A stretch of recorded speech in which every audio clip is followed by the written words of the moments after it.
보통 이산화탄소와 온실가스를 거의 같은 단어로 생각하고 별 구분 없이 쓰고 있습니다. 사실상 이산화탄소가 배출되는 온실가스의 80% 이상을 차지하기 때문에 충분히 그럴 수 있습니다. 온실을 유발하는 다른 가스들도 당연히 존재합니다. 교토 의정서에서 규제하고 있는 6대 온실가스를 정확하게 알고 있으면 99%의 온실가스를 여러분들이 알게 되는 것이죠. 이산화탄소, 메탄, 아산화질소, 수소불화탄소, 과불화탄소, 육불화학입니다.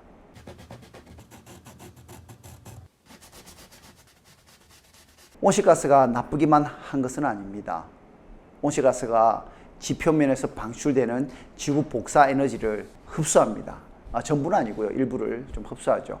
그래서 지구를 계속 따뜻하게 유지해주는 역할을 하게 됩니다. 다시 말해서 온실가스가 없다면 한여름이라도 이 지구의 온도가 약 마이너스 18도 C 정도가 되는 거죠. 그래서 지구가 어떻게 됩니까? 얼음덩어리가 되는 것입니다. 그래서 온실가스도 그 역시 어느 정도 적당량이 있어야 지구의 생명체가 살 수가 있게 되는 거죠.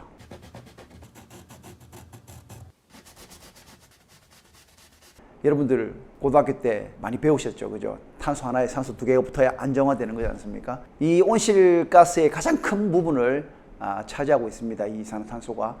그리고 온실 효과를 나타내는 그 기준이 있어요. 이거에 대한 부분이 약 65% 정도의 비중을 차지하고 있습니다. 그래서 이산화탄소를 줄이는 것이 가장 시급하고 절실하게 필요한 것이 바로 이 이산화탄소와 관련되어 있습니다. 두 번째, 산업혁명을 기점으로 해서 석탄이나 석유 등의 화석연료 소비가 기하급수적으로 늘어나게 되면서 이 이산화탄소의 방출량이, 공기 중의 방출량이 굉장히 많아지게 된 거죠. 그래서 이산화탄소의 측정하는 단위가 ppm입니다. 이게 100만 분의 1이라는 뜻인데요. 이게 산업혁명 이전에는 280 ppm 정도였습니다. 그런데 2014년 정도에 처음으로 이 400 ppm을 넘어서서 현재는 약 420 ppm 정도가 되고 있습니다.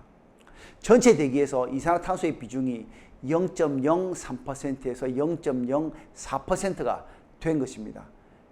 0.01% 증가가 뭐 되었을까? 이렇게 여러분들이 이야기하실 수도 있겠습니다. 근데 이게 과학자들이 지금 바라보고 있는 예상하고 있는 부분이 뭐냐면 이산화탄소가 450 ppm에 이르게 되면 평균 온도가 2도 정도 상승할 것으로 예상하고 있습니다. 지난번에 우리 기억하고 계시죠? 2050 1.5 그죠? 그래서 현재의 420 ppm마저도 너무 빠른 이산화탄소의 증가 속도고, 이에 따라서 티핑 포인트인 1.5도에 이미 다가서서 넘어설 것으로 보이고 있습니다. 이게 바로 가장 지금 큰 문제거든요. 그럼 450 ppm이 되면 어떻게 됩니까? 2도에 다다르게 되기 때문에 이미 우리가 되돌릴 수 없는 불가역적인 그런 상황에 도달하게 되는 거죠.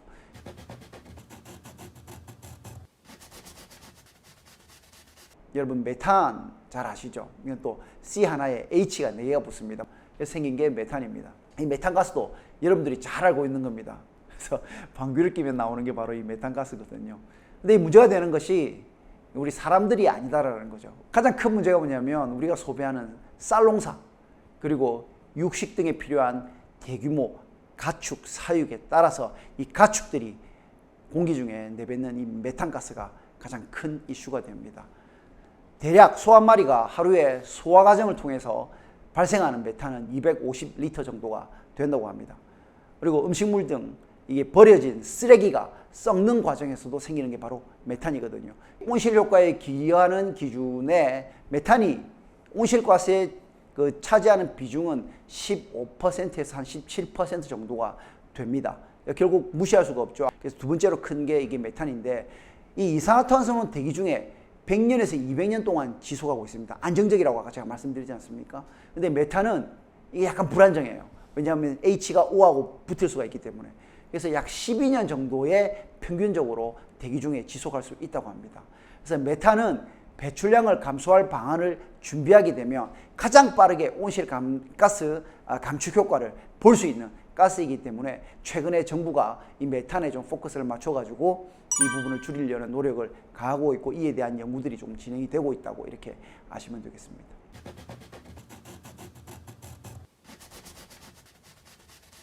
아산화질소 혹은 일산화 이질소죠. 산소 하나에 N이 2개가 붙습니다. 그래서 이거는 여러분들이 잘 아시는 그 웃음가스이지 않습니까? 마시면 에 하는 그런 거 있잖아요. 이게 흡입을 하게 되면 얼굴 근육을 마비시키고 마취 효과를 줍니다. 그래서 이런 웃음가스라는 그 이야기들을 하게 되는데 실제로 치과에서 어린이들 진료에 사용하고 있습니다. 그래서 아산화질소는 그 화학 비료에서 배출되거나 화석연료를 태울 때 이산화탄소와 함께 배출이 됩니다. 배출량 비중으로는 2에서 3%밖에 되지는 않지만 온실 효과에 기여하는 그 비중이 무려 6%를 차지하고 있기 때문에 2배가 넘는 비중 대비 기여도가 2배가 넘는 그런 부분이 되겠습니다.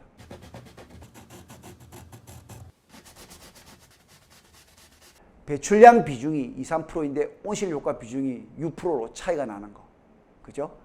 자, 요런 부분들과 같이 비중은 작더라도 그게 배출량 비중은 작더라도 온실 효과에 기여하는 비중이 크거든요. 그럼 이걸 갖다 측정할 수 있는 뭔가가 있어야 되지 않겠습니까?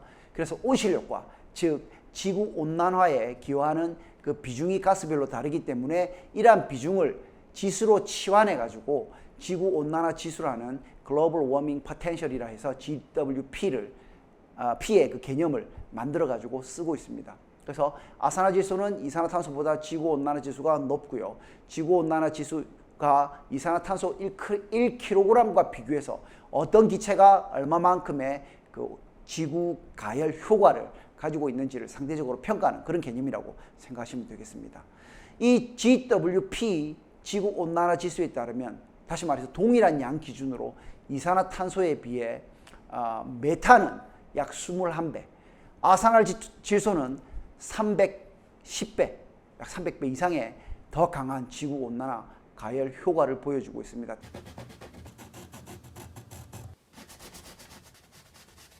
수소불화탄소, 과불화탄소, 육불화황 이 세 개 가스는 불 속의 화합물입니다.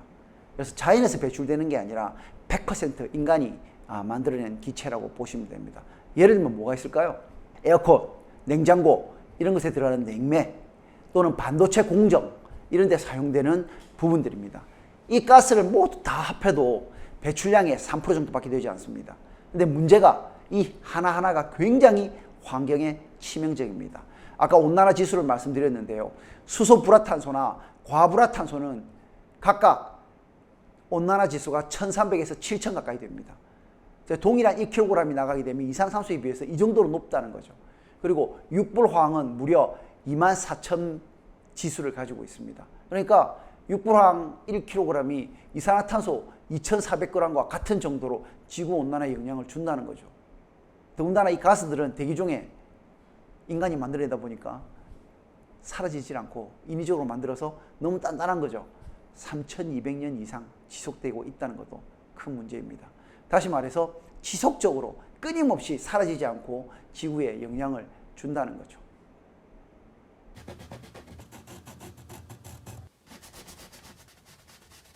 이렇게 어마어마하게 높은 지구온난화 지수를 가지고 있는 인간이 만들어낸 가스들이 아직까지 대기 중에는 그 농도가 높지 않다는 거죠.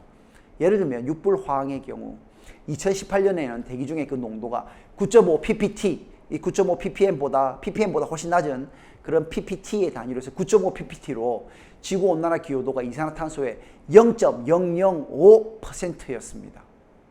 물론 지금은 더 많이 올라왔겠죠. 우리는 뭘 해야 됩니까? 인간이 만들어내는 온실가스, 아까 말씀드렸던 그 세 가지를 다양하게 컨트롤할 수 있는 그런 노력들이 필요하겠습니다. 뭐 이러한 것들은 화학적 방법을 통하든 또는 우리가 새로운 기계를 만들든 또는 다른 대체 가스를 만들든 형태로 해서 이렇게 다양하게 실제 우리가 노력하는 것까지 포함한 노력들이 이렇게 필요하다고 말씀드릴 수 있겠습니다.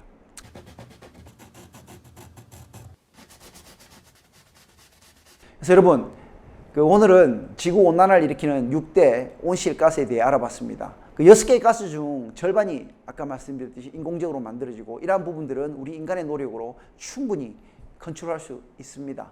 다만 이게 한번 배출이 되게 되면 3000년 이상을 가고 엄청난 파급 효과를 내게 되겠습니다. 그래서 우리가 이러한 부분들을 통해서 이 인간이 만들어내는 세 가지 온실가스에 대해서는 앞으로 어떻게 해야 되겠냐에 대한 절실한 노력이 필요하다고 말씀드릴 수 있겠습니다. 다음에 더 알차고 재미있는 내용으로 여러분들을 찾아뵙도록 하겠습니다. 감사합니다.